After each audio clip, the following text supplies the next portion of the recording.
Now back to the show. This is AM 650's The Law Show. Welcome back. Nice to have you with us this Sunday morning. We have two guests in studio from the family law firm Henderson Heinrichs LLP in Vancouver. Shalina Sayani and Sonia Kainth are lawyers who practice collaborative law, and that's been the focus of our conversation so far. Just before we took the break, I raised the matter of support for children and spousal support. If there are children, Shalina, there must always be support of some kind arranged through either collaborative or the full court-on process. Yes. No matter what the approach, the end result should be that those kids are looked after. Absolutely. So to get a divorce, the two requirements are that the parties have to have been separated for 1 year and that adequate child support arrangements have been made. So that's the only two real things that a judge will care about at the end of the day when granting a divorce. Okay. All the other issues about property division, spousal support, all of those things have to be dealt with, but the two major requirements are those.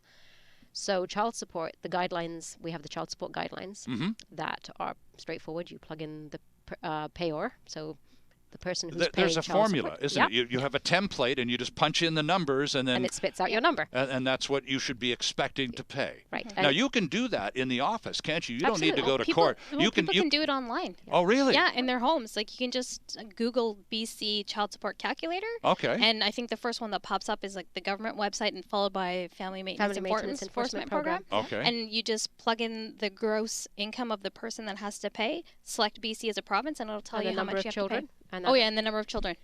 Interesting. Yeah. So all of this is publicly and readily available. That's Yes. right. So anyone who goes into whatever the process, whether it's mediation or collaboration or to court, everyone knows that there must be some child support arrangements. Nothing goes forward without them. Right.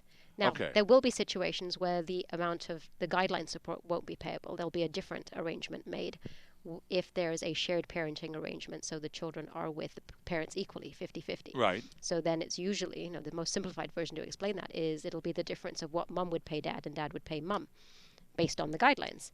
Again, a formula, it's easy to figure out, and again, the calculators do that. Okay. People will often come to us at an initial consultation and say, okay, I'm thinking of leaving. What's it going to look like? Sure. And we'll plug in the numbers Or for what's them. it going to cost me? What's it going to cost me? Will I get to keep the house? Yes. Right? And people will often stay because of the finances. And it's really sad. We will see that. And we will often give them the resources to go and talk to financial planners as well, and give them the information that they need to make an educated decision. And we have people, and I'll tell you this, I've had a couple of people come to see me to get the information of whether or not they can keep the house, how much support would they have to pay. Right. And they end up staying despite the fact that they're really, really unhappy. And 3 or 4 years So later... staying together for economic reasons. Absolutely, because Right. they think they cannot afford to do this Yeah. because there's no way out. Yeah. And then 3 or 4 years later, you'll get a phone call. Do you remember me? I came to see you. Right. I can't do this anymore. And, help me through this. And you've given them the information. They've had time to process it. Sometimes it's not as long as 3 or 4 years. Right. But we always tell people, especially at the initial interview stage, you don't have to hire us today. Go and get some more information. Go and meet with other people, and then come back, because you have to have the right fit. Right. You're breaking up. Your family is breaking up. So the person that's going to walk you through this process, you need to feel comfortable with. And if you don't trust this person, you're not going to listen to them. Right. And it has to be a two-way street. Like Sonia said, we often won't take files Sure. because we don't want to work with these people. Right, exactly. Right. Because there's a different agenda. There's something different going on. Sonia, when it comes to spousal support, it was determined just before the break, very briefly, that it is negotiable. Right. So how does it get negotiated? If you are independently wealthy and you're divorcing the guy, you don't want his money. You just want him out of your life. And so there's not really much negotiation to take place. If, on the other hand, you've stayed at home, he's built his business and his career and all the rest of it, and you've been in a supportive situation all of those years, really not independently gathering your own cash flow and so on, Right. then it's likely that some support arrangement would be required, right? That's right. And the way it stands right now, there are two initially you have to meet the threshold of entitlement for support, which, depending on the length of the marriage and the circumstances of the relationship, like you mentioned, if one of the spouses stayed at home and was raising the children or taking care of the house, and the other spouse was able to go out and advance their career, Sure. in that situation, likely spousal support would be payable. In terms of the amount of support that's going to be payable, that's just going to depend on the length of the relationship. Okay. So obviously, the shorter your marriage, the lower the amount of spousal support for a less duration is going to apply. Right. The longer you're married, say like 15, 17, 20 years, then typically what happens is that the spousal support duration is for an indefinite period of time. Oh, okay. Yeah. And then, the program that we use, it spits out a low, mid, And high high range range. of support, and typically what people settle on or agree to pay is the mid range. If you're in a situation where it's been determined that spousal support should be awarded, and they go for some figure, Right. And then the person receiving the spousal support enters into a new relationship. Either they get married or will live common law or whatever, and really, all of a sudden, don't really need any money anymore. He's loaded, or whatever the situation may be. Can the arrangement cease on that basis, or must it go forward? It can cease. There can be a review. Either party can bring on the review. Right. If you have a negotiated agreement, that can be one of the grounds for termination. The people Is will when build they have in. a new relationship for the next period Oh, of time. okay. Yeah. Right.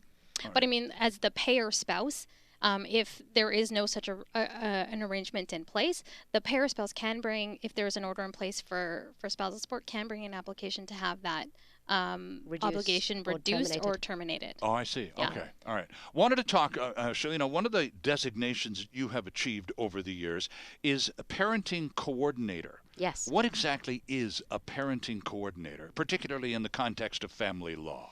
So a parenting coordinator is a child-focused specialist, I would have to say. So a parenting coordinator is appointed either by the court or jointly selected by the parties. Okay. And the parenting coordinator helps the parents with an agreement that's already in place. So they already have a custody or guardianship parenting time all set out in a court order or an agreement. And the parenting coordinator helps the people on a day-to-day basis with disputes that come up. And there's So the parenting coordinator isn't involved in the original negotiations of who gets what for what That's time right. and how many days a week and how many weeks in the summer. Yeah. Those are all done. That's a done deal done before deal. the parenting coordinator's brought in. Yes. So what do you do? The parenting Supervise the terms of the agreement then? and right? help them implement their parenting plan. Okay. Because some parenting plan will say that the dad has visits on Tuesdays and Thursdays. They'll share spring break. They'll share the summer, but the actual mechanics of it, and the exchange points and all of that, They haven't thought about the they haven't thought logistics. about that. Right. So on a weekly basis, nobody's going to be there to help them because the order's been made through the courts, giving people their parenting time Right. and their responsibilities, but the actual day-to-day mechanics of how this is going to work have been left up for grabs. So this is the training that's involved with the parenting coordination. Again, is quite intense, but you are appointed for a period of at least a year to two to work with that specific family to help them. Oh, okay. So if there's a deemed parenting coordinator is deemed to be necessary Yes. in a certain situation, then you're there for the long haul. You are, Okay. because they need that consistency. They need to build a relationship and trust with this person that's going to help them on a day-to-day basis. And again, the parenting coordinator role is an arbitration role. You are there to break the deadlock. Is Tommy going to go to swimming or gymnastics? Right. Right. Parents can't decide. Well, ultimately, the parenting agreement says there's going to be one activity, and either the parents can figure it out or the Or you parenting pick one. coordinator is going to make that determination. So is there a lot? I mean, we've been talking almost lightheartedly about the degree of animosity that exists right throughout the entire family law system, especially when it comes to divorce. And I can't imagine a lot of these scenarios being very easy to deal with. Shalina, you when you get called in to arbitrate some of these, well, is it gymnastics or is it the hockey game or whatever, you actually have to put your foot down and say, look, here's the deal. This is where he's going. Off you go. Yeah, and you really hope it doesn't get to that point as the parenting coordinator, because this is a real live human being you're dealing with. Exactly. And again, the parents are grown up. They should be acting in their children's best interest, but when they're hurting and they haven't got a clue of what to do next, the immediate reaction is they each think they're right. They each think they know what the child wants and needs. Right. So the parenting coordinator can, at the beginning, can also has the ability to talk to the children directly, and I will tell the parents that, look, not only am I going to be working with you, but I'm going to come and meet your children. Right. And right, I want to right. have a conversation with them. Right. Now, in British Columbia family law, children have standing in court at age 12. A child can appear in court and indicate his sentiments or her sentiments and preferences and that sort of thing. So if you, as the parenting coordinator, are dealing with a person 12 years of age, and you say, well, what do you want to do? Yeah. And the kid says, well, I don't want to be with either of these people. They're both making me sick. They're driving me nuts. Yeah. What do you do then? That's a really important message, and it's often said by the children that this is so stressful for them. The conflict is affecting them on a day-to-day basis. It's affecting them at school. It's Sure. affecting their relationships with their friends. Absolutely. And it manifests with their sleep and everything. So you'll go back to the parents, and it's information sharing. And it's no parent wants to hear that they're screwing up their children at the best of times. True. And it's a really difficult conversation to have. And then I will often say to them, they may need a child specialist to work with their children. So the children have a voice in the process as well. If as the parenting coordinator, I think it's more an intensive role and a therapeutic role, then I may say to them, I require you both to attend counseling with your children. Aha. Because that is worth its weight in gold, because they are going to run into this roadblock time and time again. And it's not just about activities and lessons. It can be, people say, I can't believe people argue about clothes and what clothes go back and forth, hockey equipment, soccer equipment. Or Sure, you lost her hat, or Yeah. where's her jacket? It was cold and it's like 20 degrees outside. And You know, winter boots, it's snowing, but dad has the boots and dad won't give them. And it's an education piece. You have to redirect it back to, this is about your children. This is about what they need. As the grown-ups, we think we can figure it out, but the children can't. And even with a parenting coordination, you are rebuilding communication. And often the first few meetings are about, how are you going to communicate? Okay, you're going to communicate by email only. The emails will be responded to within 12 hours. Right. You will only text the person if there is a cancel. And do you get CC'd on all the emails? Yes, you do. Okay. Until they learn. Right. And it's respect. yeah. It's Right. how to have a respectful dialogue. And because during the separation and divorce, they didn't have that, they know no better. So to call names and to be dismissive and rude, which is apparent to anybody else reading the email, Of course. they actually quite don't see it. So it's a retraining and Back to some of the fundamentals, the communication That's skills, right. And some of those communications issues.